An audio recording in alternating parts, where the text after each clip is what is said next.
Baik, rekan-rekan sekalian, pada kesempatan kali ini Bapak ingin menjelaskan tutorial mengenai olah data nominal dan uji asumsi klasik, ya, termasuk juga uji hipotesis, regresi menggunakan SPSS. Model yang akan digunakan adalah ordinary least square. Nah, di sini kita buka dulu SPSS.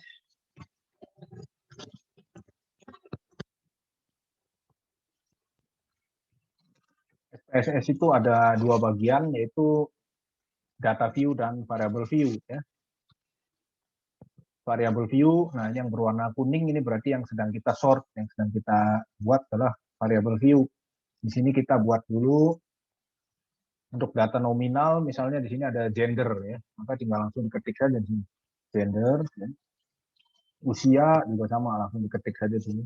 Nah, yang perlu diketahui bahwa di kolom name ini tidak bisa pakai spasi. Jadi kalau mau pakai spasi bisa gunakan underscore. Kebetulan di sini yang Bapak buat satu kata karena memang menghindari spasi, ya. Jabatan, pengalaman, KAP, ya, kantor akuntan publik, wilayah, kemudian X1, X2, X3, X4, dan Y. Nah, untuk data nominal yang perlu kita isi adalah di kolom values. Misalkan gender, maka kita ketik di sini, ya, Bapak ulangin. Di sini kalau kita sort ada titik 3, ya, ada titik 3. Kalau kita klik kiri. Nah, kemudian kita masukkan nih value 1 perempuan, 2 laki-laki, ketiknya cukup begini saja, ya, 1 perempuan, add, karena ini sudah ada, ya, perempuan, replace the existing label, karena sudah ada, 2 laki-laki, misalnya mau diganti 2 pria juga boleh. Nah, jadi pria, ya, kita ganti misalnya 2 laki.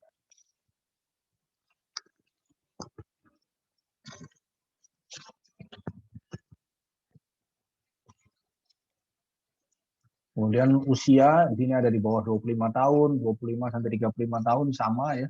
Tinggal ketik value-nya 1, 2, 3, 4 misalkan, kemudian labelnya tinggal diketik. Jabatan, misalnya junior auditor, senior auditor, manager, dan partner. Pengalaman, ya, di sini ada 1 tahun, 1 sampai 5 tahun, 6 sampai 10 tahun, dan lebih dari 10 tahun misalkan. Kantor akuntan publik ada Big Four dan non Big Four. Kemudian wilayah ada Jabotabek dan non Jabotabek. Baik, kemudian untuk variabelnya ada X1, X2, X3, X4, dan Y, ya. Karena ini yang digunakan adalah data primer, jadi kita jumlahkan dahulu, ya. Jumlahkan dahulu setiap indikator. Misalkan X1 itu ada 6 indikator, maka dijumlahkan X11 sampai X16. X2 ada 5 indikator, berarti X21 sampai X26, seperti itu. Bapak akan share di Excel-nya. Nah, seperti ini, ya, untuk Excel-nya. Jadi kita totalkan dahulu. Nah, ini X1, ya. X1 di sini ada angka 24. 24 adalah penjumlahan dari X11 sampai X16. Karena di sini X1-nya itu ada 6. X11 sampai X16. Kemudian X21 sampai X26. Ini juga sama dijumlah. Masuknya ke sini X2, X3, X4, dan Y. Yang ke bawahnya tinggal di copy paste saja rumusnya, ya. Tinggal di copy, kemudian paste ke bawah seperti itu, maka sudah lengkap semua. Baik, teman-teman, datanya tinggal di copy saja dari Excel ke SPSS, yaitu ke data view, ya. Seperti ini di blok, jangan sampai ada yang ketinggalan. Ctrl C, copy, kemudian nanti di SPSS tinggal Ctrl V, ya. Nah, untuk variabel, kita mau tulis nih nama variabelnya apa. Misalkan X1 itu performance ekspektansi, ya. Ini kan dari teori Littauer, ya. Unified Theory of Acceptance and Use of Technology. Maka performance ekspektansinya jangan kita tulis di name, karena name repot, dia nggak bisa spasi, kita tulis di label. X1 label performance ekspektansi, X2 label ekspektansi, ini label. Kalau di label bebas kita ketiknya, spasi bisa. Nah, kemudian kita copy paste. Ini untuk X1, X4 sampai dengan Y, kemudian untuk data nominal juga sama dari Excel.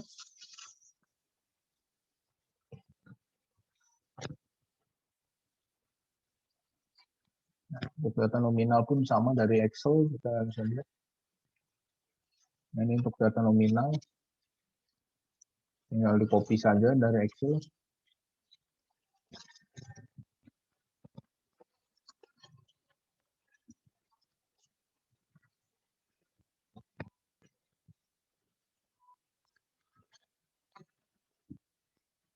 Nah, ini kalau sudah dikopikan seperti ini, untuk variable view, tadi kita ketik nama di labelnya saja. Nah, kalau sudah, teman-teman, kita tinggal langsung melakukan olah data nominal dan asumsi klasik ya. Untuk olah data nominal cukup mudah, tinggal klik analyze, descriptive statistik, dan frekuensi. Kemudian kita masukkan semua nih, gender, usia, jabatan, pengalaman, KAP, dan wilayah ke variabel. Kita masukkan. Klik statistik, checklist, min, median, mode. Min itu rata-rata, median nilai tengah, mode itu modus, nilai yang keluar terbanyak, ya. Standar deviasi dan varian. Kemudian klik OK. Maka akan muncul, nah ini ya, tabel frekuensi. Di sini kelihatan bahwa valid 100, missingnya 0. Maksudnya adalah tidak ada angka yang kosong, tidak ada angka yang hilang, semuanya lengkap. Minnya 1,44, mediannya 1, mode 1, ya, standar deviasi 0,499, varian 2,49. Kemudian ada tabel frekuensi ya, di mana gender ternyata perempuan 56, laki-laki 44. Usia ya di bawah 25, 26 sampai 35, jabatan junior, senior, pengalaman kantor akuntan publik ya, Big Four, non Big Four, dan wilayah Jabodetabek dan non Jabodetabek. Nah, ini adalah olah data nominal ya, atau biasanya kalau di data primer kita menyebutnya identitas responden. Berikutnya kalau uji validitas dan reliabilitas tidak dibahas dalam video kali ini ya, karena Bapak bahas di Smart PLS. Yang akan kita bahas yaitu tentang uji asumsi klasik dan uji regresi, karena sekalian, gitu, sekali jalan. Untuk uji asumsi klasik mudah, tinggal klik Analyze, Regression Linear, Behavioral Intention, Y masuk ke Dependent, yang lain X1 sama dengan X4 masukkan ke Independent. Bisa satu-satu, bisa juga di blok gini ya, langsung klik, bisa juga diklik satu-satu. Kemudian untuk uji asumsi klasik ya, kita klik statistik, collinearity diagnostik, ini untuk uji multikolinearitas ya. Untuk uji multikolinearitas, collinearity diagnostik, Durbin-Watson untuk uji autokorelasi, case-wise diagnostik untuk outlier, tetapi outlier kan tidak harus ya. Tidak harus di outlier. Kalau misalnya uji normalitasnya nggak masuk, gitu. Misalnya Kolmogorov-Smirnov-nya di bawah 0,5, ya maka kita outlier, misalnya di bawah 0,05. Tapi kalau sudah memenuhi, nggak usah.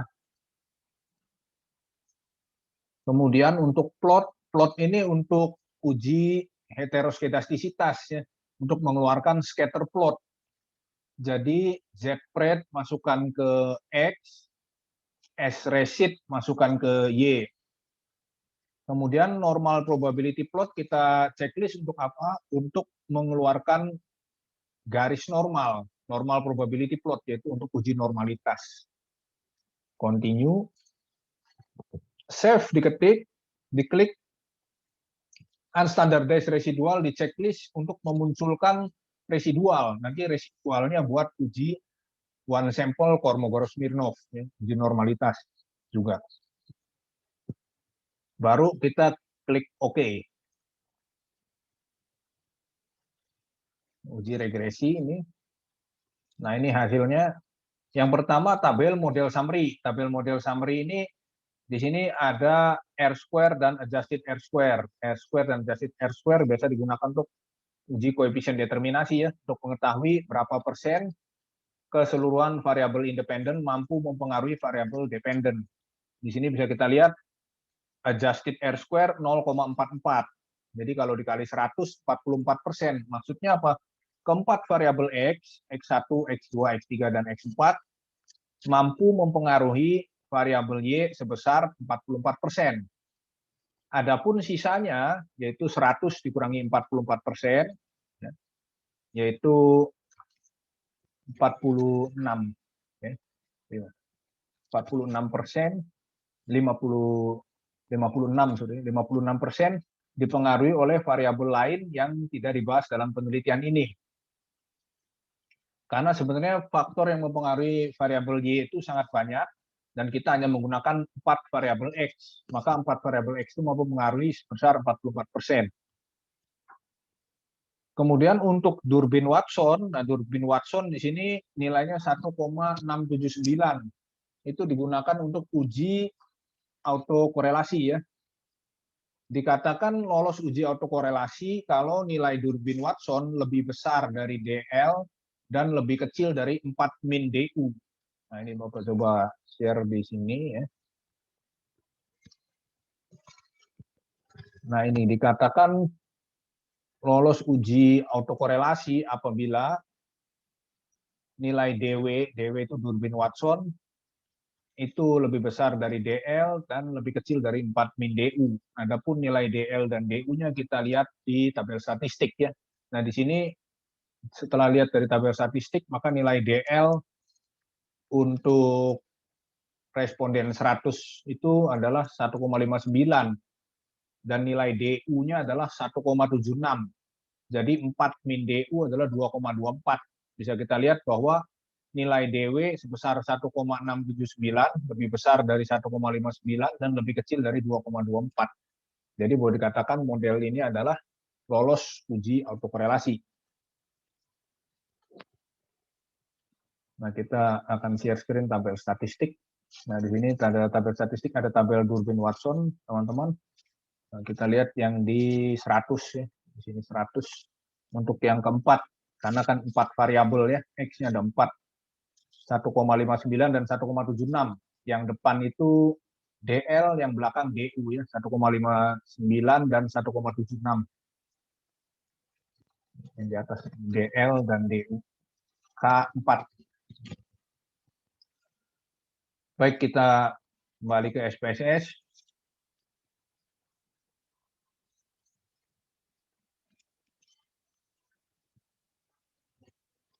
Setelah uji autokorelasi, nah di sini ada ANOVA. ANOVA adalah untuk melihat pengaruh secara simultan. Apakah X1, X2, X3, dan X4 secara bersama-sama ya, secara simultan mampu mempengaruhi variabel Y, mampu mempengaruhi atau berpengaruh signifikan karena nilai signifikansinya p-value-nya 0,000, yaitu di bawah 0,05 dan F hitung lebih besar dari F tabel. Kalau signifikansi di bawah 0,05 pasti F hitung lebih besar dari F tabel karena ini adalah sejalan. Makin kecil nilai signifikansi, makin besar nilai F tabel, jadi sama dengan T. Hanya saja memang dalam penelitian uji simultan belum tentu dihipotesiskan ya. Kalau tidak dihipotesiskan ya tidak usah, nggak apa-apa. Kemudian di tabel koefisien di sini ada kolinearity statistik. Ini untuk uji multikolinearitas. Uji multikolinearitas bisa kita lihat bahwa ada nilai tolerance dan VIF, varian inflation factor ya. VIF itu dikatakan lolos uji multikolinearitas kalau nilainya antara 1 sampai 10. Seperti di sini kan 2,9, 2,2, 2,4, 2,7. Jadi sudah lolos uji multikolinearitas. Sedangkan kalau untuk tolerans yaitu antara 0,1 sampai 1. Jadi tolerans itu 0,1 sampai 1 ya. Karena sig di sini adalah p-value untuk uji hipotesis ya. Di sini bisa kita lihat bahwa yang berpengaruh signifikan adalah X2 dan X3. X2 p-value-nya 0,003, ya. X3 0,29. Jadi masih di bawah 50 ya, 0,50. Jadi signifikan berpengaruh. T hitung lebih besar dari T tabel. T hitungnya adalah 1,95 ya, dilihat dari tabel T. Jadi kita bisa lihat semakin kecil nilai signifikansi, semakin besar nilai T. Semakin besar nilai signifikansi, semakin kecil nilai T. Jadi tidak mungkin kecil sama kecil atau besar sama besar. Ketika 0,03, p-value-nya T-nya 3,012. Ya, tapi ketika p-value-nya 0,029, maka T-nya 2,219. Ketika p-value-nya 0,433 besar, bisa dilihat T-nya makin kecil, paling kecil kan 0,787. Tetapi ketika 0,401 maka lebih besar sedikit. Lebih besar sedikit 0,843 karena bedanya juga signifikansinya sedikit. 0,433 dengan 0,401 yang nggak berpengaruh ya. Buat contoh supaya paham ya. Hubungan antara nilai p-value dengan nilai T ya. Ini yang kita sebut dengan T hitung. T hitung itu adalah nilai T dari output software ya. Softwarenya bisa SPSS, eFuse, PLS, R ya. Sama aturannya seperti itu. Kemudian nah kita lihat di sini ini untuk uji normalitas ya. Dapat dilihat bahwa titik-titiknya mendekati garis normal, jadi tidak menyimpang-nyimpang jauh sampai jauh-jauh ya. Seperti ini, berarti mendekati garis normal, maka dapat dikatakan data normal. Dan uji heteroskedastisitas, titik-titiknya menyebar, jadi dapat dikatakan menyebar dan tidak membentuk pola tertentu, maka lolos uji heteroskedastisitas. Ada satu lagi yang mau Bapak bahas, karena tadi kita sudah sekalian klik unstandardized residual, maka kita bisa mengeluarkan nilai Kolmogorov-Smirnov untuk uji normalitas, yaitu klik analyze, non-parametric test, jadi statistik non-parametric, legacy dialog, one sample KS. KS ini adalah Kolmogorov-Smirnov. Kita masukkan di sini unstandardized residual, kemudian klik OK. Nah, maka didapat di sini nilai dari Kolmogorov-Smirnovnya adalah 0,063 ya, sudah di atas 0,05 ya. Jadi tidak perlu lagi dilakukan outlier. Memang maksimalnya sih 0,200, tapi tidak harus 0,200 tidak apa-apa. Yang penting tadi ya kalau mau nilai Kolmogorov-Smirnov dijadikan acuan untuk uji normalitas maka harus di atas 0,05. Dan di sini 0,063 sudah memenuhi. Baik, rekan-rekan, itu tadi ya tutorialnya mengenai olah data menggunakan SPSS untuk data nominal, identitas responden, dan juga uji asumsi klasik, dan juga uji hipotesis. Oke, terima kasih. Semoga bermanfaat dan tetap semangat.